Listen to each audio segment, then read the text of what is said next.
Hi everyone. This is our new horror review and cult movie review, Gruesome Twosome Reviews. I'm Jessica Gruesome. And I'm Jay Putrid. um, what we're gonna do with this channel is, I would say mostly rant. We are going to do our reviews of each movie that we bring up, whether we dislike them or like them.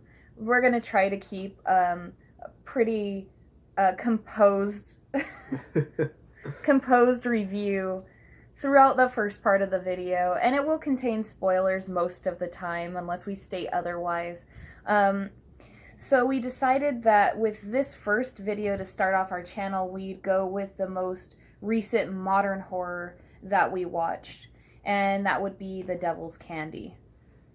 So, just taking it right off the internet, this movie is about a struggling painter who's possessed by satanic forces after he and his family move into their dream house. For this part of the video, we are going to do spoilers, and I'm just going to go through really quick what happens throughout the duration of this entire film. So, for the first act, a man who's played by, I don't know if I'm pronouncing this right, Pruitt Taylor Vince, starts hearing demonic voices in the middle of the night, which causes him to turn on his guitar and strum it to cut out the voices. And a woman interrupts the session, saying that he needs to go back to this hospital. So you already know there's something wrong with this guy, besides what he's doing and hearing these voices. And he ends up killing her. So after that happens, she falls down the stairs. Another man walks in, and you can kind of only assume that these might be his parents that are taking care of him. But yeah, it's a pretty strong opening for any type of movie, and it captures the audience. So for the next part, we cut to this man Jesse and his family who want to buy the house after these murders took place, and they're actually reluctant to buy it after they find out that there were deaths in the house, multiple deaths in the house. Which is very understandable. Yeah, of course. Regardless, they take it, and of course, Jesse, the protagonist, I guess he is, begins to hear the exact voices from, or that the man in the beginning was hearing, and it possesses him to paint this crazy inverted cross. They end up getting a visit from the man in the beginning, and he's basically insisting on returning to the home. So Jesse ends up acting outwardly towards this man, and his daughter just basically calls him a big fat meanie, and it begins this whole apologetic attitude that Jesse has throughout the rest of the movie. But we'll get to that later. So the next day, the same guitar that the man was using in the beginning is discovered outside the home. And Jesse wants nothing to do with it. His daughter really wants it. He's just like, nah, leave it there. That's sketch. So in the next act, Jesse brings his new painting to the attention of an art gallery that's previously refused him and his work. And they seem the receptionist at least seems very pleased with this new thing that he's doing. And and the art gallery itself just seems very, very dark, very foreboding, and very evil. Yeah, there's just this minimal lighting, and it's the color scheme that's used. There's a lot of blacks and then like this very contrasting bright red. You already know that's someone's up to no good if they're using those colors. But anyway, it cuts away from that, and we get back to the man in the beginning, and he ends up killing these kids. So it's a very creepy scene where he kills the kids, hacks up their bodies, and puts their bodies into suitcases where he hides them. While simultaneously, the main character is painting this huge picture of these kids in torment being fed to the devil. Yeah, which we can only assume that that's what it is, because they're hearing the same voices, so there's an obvious connection between the two characters, and it might have something to do with the house or whatever. So he paints the mural with it's over a mural that he was doing as a commission piece, and he paints these kids that this guy just killed and his daughter in flames. So we skip a little ahead in the movie, and the man from the beginning sneaks into their house and attempts to kidnap the daughter, which is a very creepy part of this movie. Yeah, it is. There's a few creepy moments in that movie where you have to take a deep breath because it's very just unnerving. That's unnerving. That's really uncomfortable. So, the next day, Jesse has a meeting with... Oh, I'm sorry. Yeah, back to the whole him getting yeah. house. I'm just like, who gives a fuck about that? Let's just try to get through all of this real quick. Okay. It is a pretty dense movie. It has a lot going for it, and it has some good ideas. So, yeah, anyways. Yeah, so he's stopped, but he does escape. So the next day, Jesse has a meeting with the gallery owner, which causes him to not pick up his daughter, totally forget about... Well, he doesn't forget about it. He ends up being late. And by the time he gets to the school, she's completely gone. Nobody knows where she's at. And it turns out that she has been kidnapped by the killer. So we get to that where we have this knowledge that she's been kidnapped. She's with the killer. She's duct taped up. She ends up escaping through a bathroom window, and she makes it home. After that whole thing, the house is guarded by police officers that do absolutely nothing. But the killer mows them all down, breaks inside, shoots the mom, shit's getting crazy. He shoots the dad. He shoots Jesse, takes the daughter upstairs, and as he's going upstairs, he's basically lighting the staircase on fire. He is lighting the staircase on fire. The house is It's just flames. Erupting into flames. So, as soon as things seem like it is just very grim, the dad there's just no hope at this point. But the gathers the strength to climb up and save his daughter from this crazed maniac. Yes. So, the end, the killer and the house just go up in flames. The family's reunited. And, Jesse's there with his family. They're just looking at the house being burned down. And then all of a sudden he remembers the painting, the mural, the big mural that he was painting. But these voices were trying to tell him. Yes, and he discovers the bodies of the buried children. So he discovers all these suitcases in a really shallow grave. And that's the end. So that's pretty much the movie. Yes, it is. So, what we wanted to do next, since all of that was spoilers, if you do want to go watch the movie, it's on Netflix. We didn't touch on every single little detail that was in the movie, so, and we obviously have a different opinion from most people that saw this, but we're going to start out with the nice things that we have to say about this movie, which, is, not that much, honestly. So what we wanted to start with things that we actually liked about the movie before we go on a rant is we really enjoyed the paintings that Jesse was doing, who obviously the actor that plays Jesse didn't do them. It was an artist, Stephen Kastner. we actually just looked up the rest of his works, and they're really cool. They're really dark, demented, very macabre. So Very suiting. yes, it's very suiting to the whole feel of the movie, and then capturing what the paintings capture in the movie. If you want to see this movie just for the paintings, do it. That's really cool. Or you can go ahead and check out Stephen Kastner's work. Or just Google search it. Google search it. I think it'll save you a lot of time. So the other element that we liked was the creepy aspect of a child murderer and the fixation that he has with the daughter.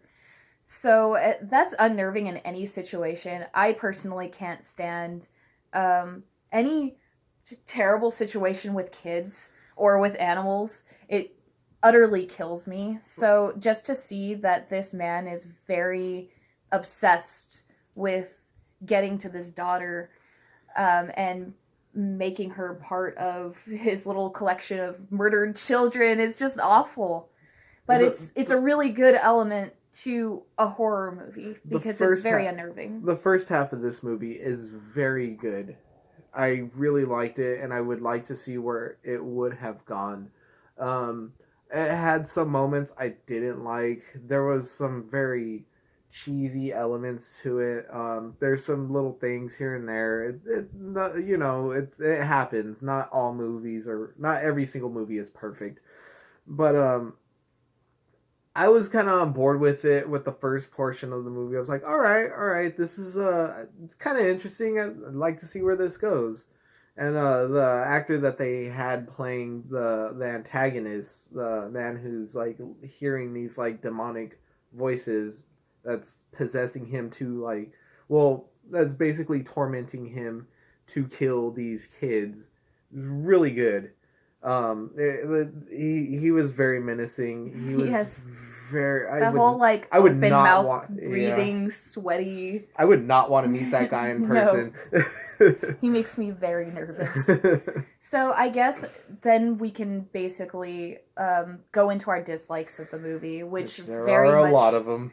Very much overshadow what we liked about the film. And before we get into that, I've gone through some reviews of the movie. I haven't watched any videos on it personally. But it seems like a lot of people actually have seen this movie after I looked into it. And there's so many positive reviews about this movie that I cannot understand why. I really hated the acting.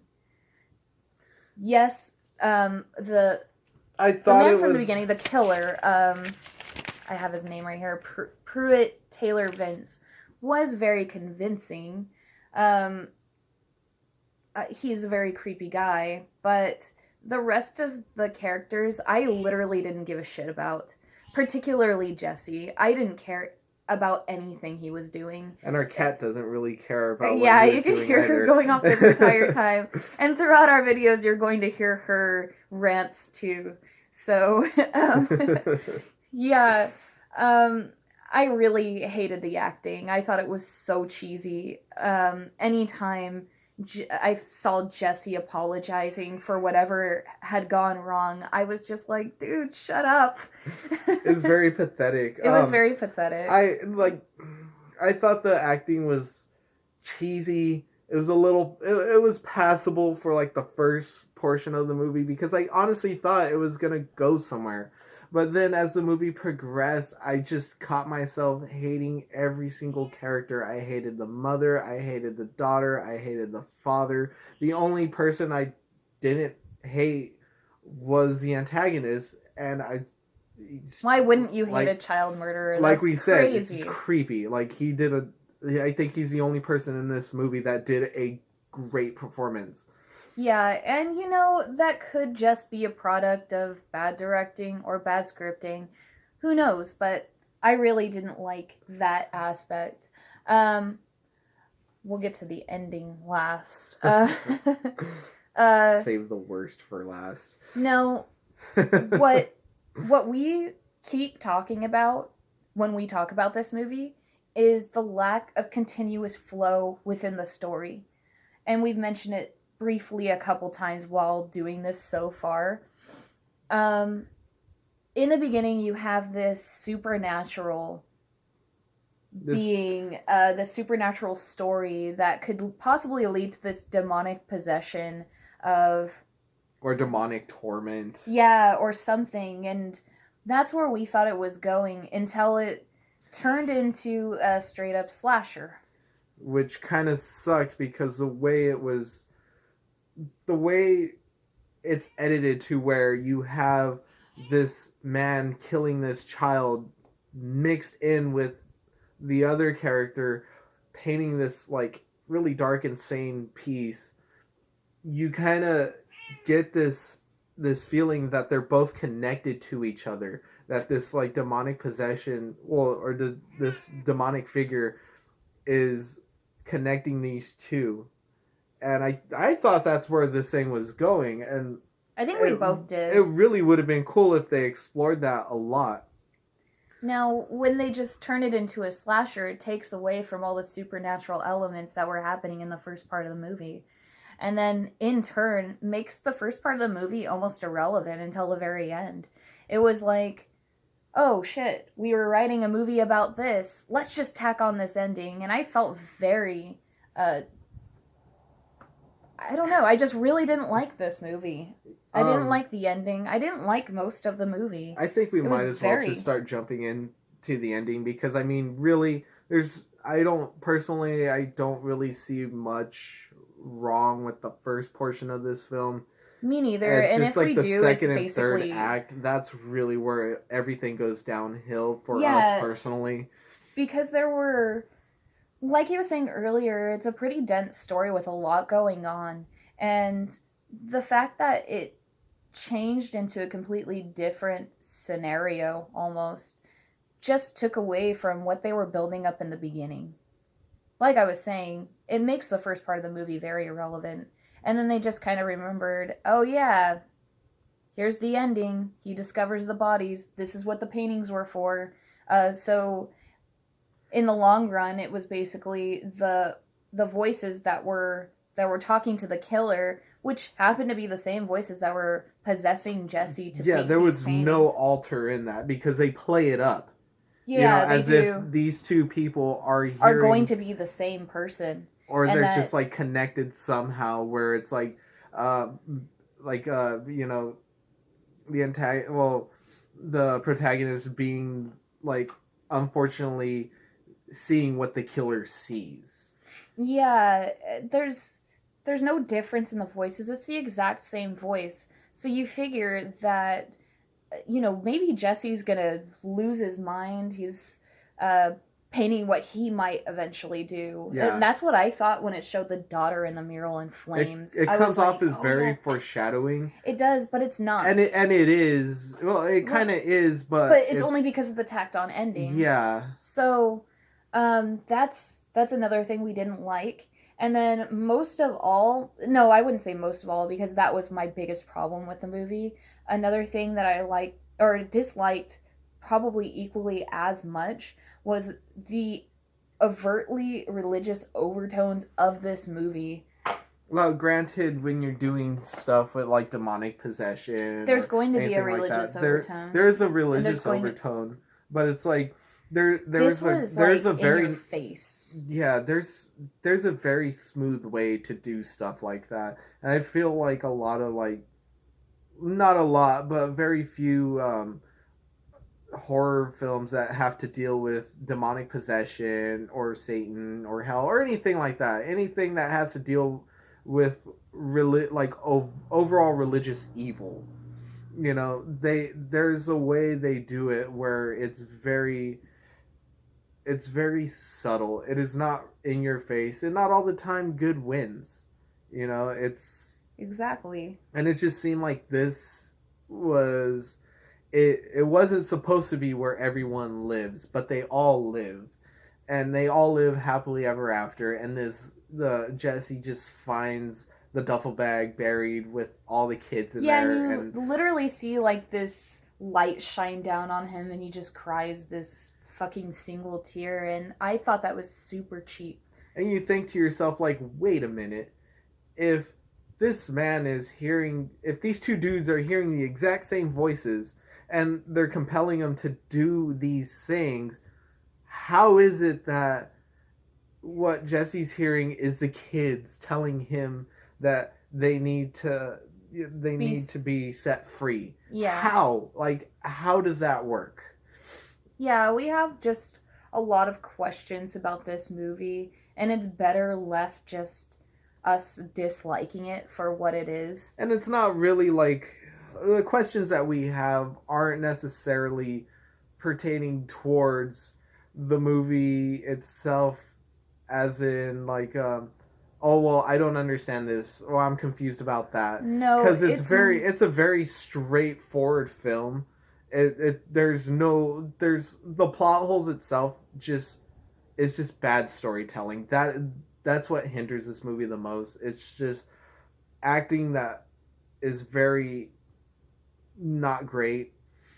Yeah, it's this subpar acting coupled with bad storytelling, and then you get movies like this that a ton of people will praise, but we're over here with some fucking sense and no good cinema. And our question in the end of the day, how did somebody believe that this movie was absolutely perfect to put on film? And I always ask that. And this isn't the worst movie I've seen recently. There's far worse. But this was pretty bad. A ton of bad movies I've seen. I was more aggravated at the fact that nobody had anything bad to say about this movie or pointed it out for what exactly it is.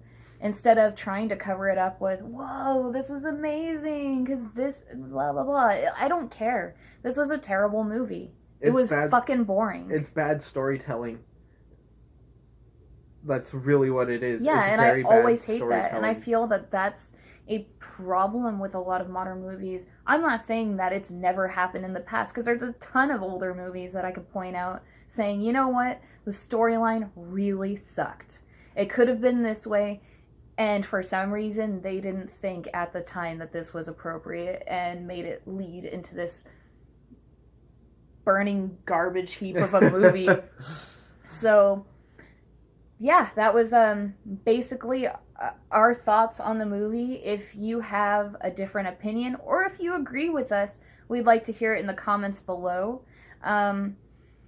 For the end of each episode, we're going to do a would you watch it again? What would you say? I most definitely, without a doubt, will never see this movie again. I was very disappointed. I was very angry, and it just became a running joke the rest of the night we saw it. You know, to quote what we constantly were saying that night, that movie was some old bullshit. Now, the big question, would you ever watch it again? Fuck no. I could go the rest of my life. I could have gone my entire life without seeing this movie and been a little bit happier than what I am now after having seen this movie. My life is ruined. I fucking hate this. No, it's not that bad. It's not that bad, but it's just a stinker. It personally pissed me off. It pissed me off too, and it's just because so many people really admired this movie for, I don't know why. I really don't know why, and I can't agree with it because I just can't see it. I can't see what anybody sees in this movie that, you know, it has like a 93% Rotten Tomatoes, blah, blah, blah. Yeah, and I don't give a shit about Rotten Tomatoes. They can go fuck themselves. You know, we get how Rotten Tomato works with like reviews and ratings and all that. We get it. But the honest truth is why? Why? You know, this movie has like a lot of people, it has I guess it basically everywhere, like in most places it has like a C plus, even a B rating, and it's like, no, this is some garbage. This is a D. You know, this is literally this is literally like lower C range or upper D, because I've seen a lot worse movies. But it's just stupid. It's a really stupid movie, and I really can't see why people like it. Nah, I'm not gonna be that nice to it. It's a fucking D. It's a D. It's a low fucking T. Like, it's a terrible fucking movie. It is a product of bad storytelling. It has a nice setup that just fizzles out. as quickly as it was set up. Well, another thing, and I really have to bring this up because it really pissed me off, is when you have red herrings in movies that literally go nowhere. Like, Yeah. I understand, like, a lot of Italian Galileo films do this, but they do it in a way where it kind of makes sense. Not all the time, but it really does. And one of the red herrings was the art gallery itself, the way it was set up, the It way goes nowhere. You the could way have they have the gallery owner come in and he's just basically this- talking about sacrifices, and he has this like very like evil demeanor to him, but it goes nowhere. overall, It goes seems nowhere like, at all. Yeah, exactly. And overall, it seems that he's basically this manifestation of of Satan himself or something. Or like the cause Talking of about all of this. sacrifices, and basically, if Jesse gave in, he would maybe end up like this other guy, and that could have been one aspect to it that I would have really liked to see. I would have liked to see Jesse go down the hole and kill his whole family. Sorry for being insensitive, but in the end, it's horror. It's not this little cheese fest that's, good always wins. Horror can have a happy ending, but I feel like the premise of this movie and the way it was going set up, it should have had this dark a downer ending. We're always hoping for the downers. So, to conclude this, we're going to do reviews like this as often as we can. It's a lot of fun. Horror is our hobby, and as you can see, we're collectors. And we'll try to do something that mostly everybody knows if you know horror. So, until then, peace out.